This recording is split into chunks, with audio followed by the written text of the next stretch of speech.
저한테 노래를 불러봐라 하더니 넌 노래 해야겠는데? 그래서 내가 가르쳐줄게 하고 저를 그냥 돈을 안 받고 레슨을 해주셨어요. 아버지께서 저를 혼자 키우셨어요. 어머니께서는 이후에 좀 스스로 목숨을 끊으셨는데 초반에 많이 저를 다그치셨거든요. 우리랑 같이 살아야 한다. 한 선배들이 기다리다가 저를 성폭행을 했었는데 그 소문이 24시간이 안 돼서 동네에 다 퍼졌어요. 이탁가정에조차도 소문이 이제 들어가게 되면서 저를 너무 크게 비난하시고 가족들도 저를 경멸하고 하니까 있을 곳이 없더라고요. 학생이 학교를 안 가고 갈 수 있는 곳이 생각보다 많지가 않아서 옷장에서 숨어 지냈어요. 옷장에서 그냥 이어폰을 끼고 그냥 그러고 잠들고 있다가 가족들이 다 나가면 밥을 먹고 생활하고 중간에 한번 사고가 났었는데 21살 때 제가 이제 원룸에 살 때였어요. 6층에 살았는데 제가 고양이를 키우거든요. 근데 이제 창문을 열고 그 환기를 하던 중에 고양이가 이제 청소기 소리에 놀라서 뛰어내린 거예요. 근데 하필 밑에 외제차가 있었고 그 외제차 본네트가 찌그러져서 이제 제 보증금을 빼서 그걸 물어줬어요. 그러고 나니까 이제 갈 곳이 없어진 거예요. 이제 그런 상황에서 내가 고양이를 데리고 숙식을 해결하면서 살 수 있는 곳이 어디가 있을까 하면서 이제 그런 숙식이 되는 곳을 떠돌아다니면서 집 없이 한 6개월 정도를 지냈는데 그때 정말 내가 까딱하면 나도 그런 선택을 하겠구나. 나도 까딱하면 내 가치를 정말로 헐값에 내놓는 그런 거를 결정할 수도 있겠구나라는 그런 두려움을 정말 강하게 느꼈어요. 근데 그때도 주위에서 저를 말리고 보호해주고 물론 뭐 금전적인 거나 이런 지원보다 저는 정말 중요한 게 그 사람의 생각을 바꿀 수 있는 그 한마디를 해주는 사람이 중요한 것 같아요. 그냥 그런 일을 하면 너가 잡혀가 이런 말이 아니라 너는 그런 일을 할 만큼 가치 없는 사람이 아니다. 너는 정말 소중해서 아무도 너에게 그런 대우를 하게끔 스스로를 만들지 말아라. 이런 말 해주면 지금은 아무도 내 가치를 몰라주지만 내가 언젠가 나를 재련하고 났을 때 내 원석이 가치가 드러날 때 그때 과거가 발목이 잡히지 않으려면 그럼 내가 올바른 선택을 할 줄 알아야 되는구나 이런 생각을 배웠던 것 같아요. 그동안 아르바이트로 계속 마련을 하다 보니까 그 당시에 시급이 한 5, 6천 원 됐는데 시급 10만 원짜리 그런 레슨비를 대려면 제가 한 13, 4시간을 일을 해야 1시간을 받는 거예요.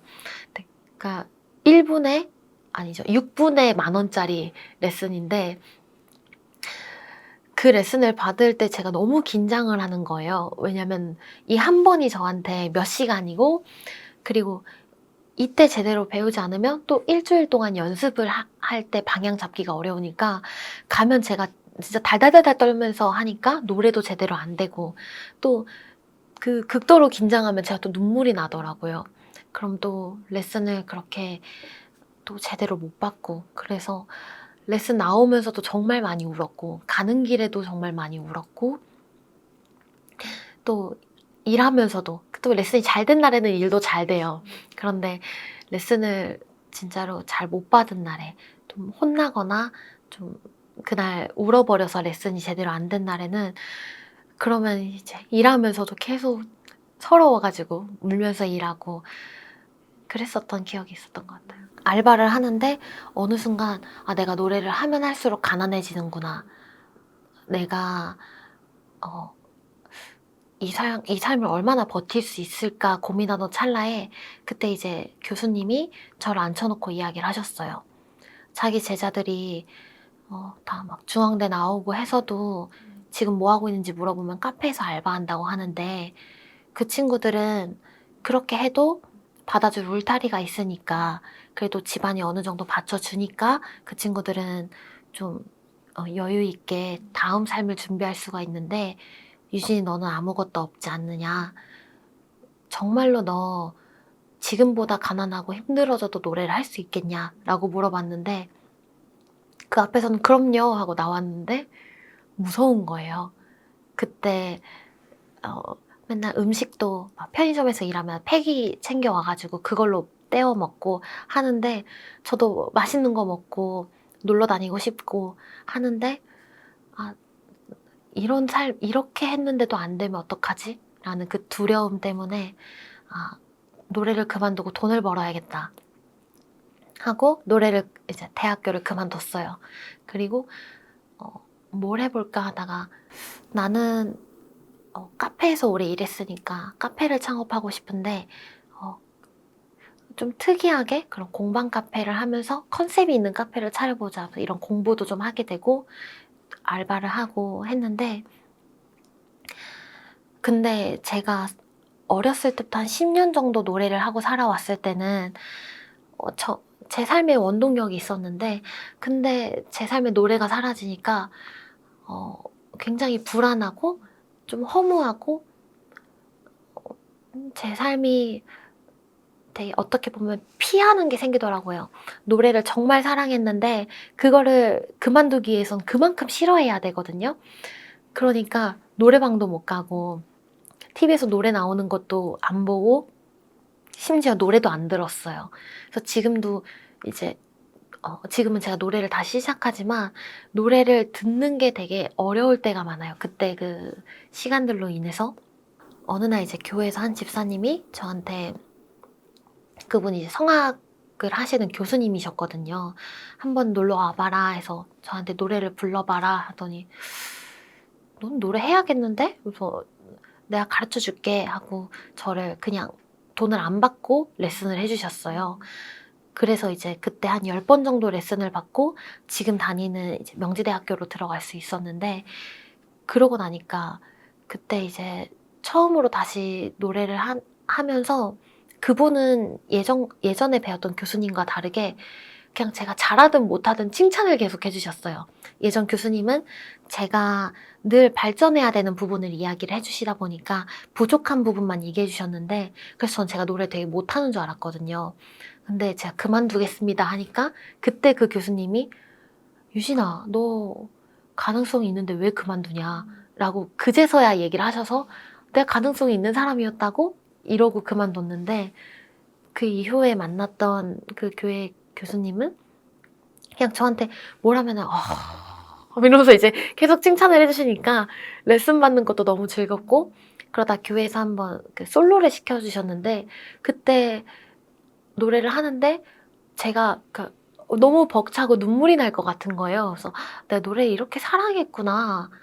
내가 근데 이렇게 사랑하는 노래를 그동안 어떻게 보면 돈이 없어서 못해요 라는 말을 하고 싶지 않아서 저 다른 꿈이 생겼어요 라고 이렇게 둘러댔구나. 내가 노래를 사랑하는구나 이런 걸 알게 되면서 지금도 이제 지금은 제가 교회를 계속 다니기 때문에 찬양을 계속 만들어요. 그래서 찬양을 작사 작곡해서 올리는 곳도 있고 또 음원도 계속해서 내고 있고 하면서